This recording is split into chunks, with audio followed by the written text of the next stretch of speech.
In this video, I'll show you how to change the liquid glass look on iOS 26. From your home screen, long press on any empty space and release when the app icons start to jiggle.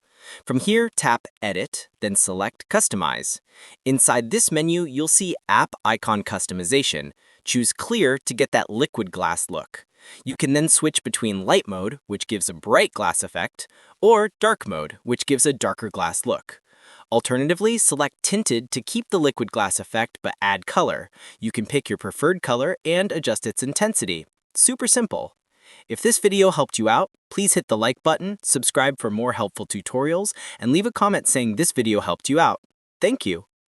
Feel free to reach out if you encounter any issues during the process. If this video helps you out, please leave a like and subscribe. Comment below if you have any questions. If you need further assistance, consider hiring a professional using the link in this video below.